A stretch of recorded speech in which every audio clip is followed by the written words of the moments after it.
உனக்கு தெரியாதா என்னாச்சுன்னு? சரி போ, போய் அவனுக்கு ஓகே போ.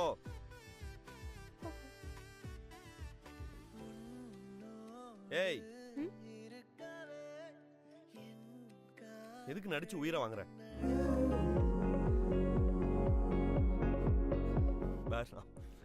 சிரிக்காத, சத்தியமா அவன் குறுக்க வந்தானா அடிச்சு வாயிலாம் வச்சிருவேன் நான்.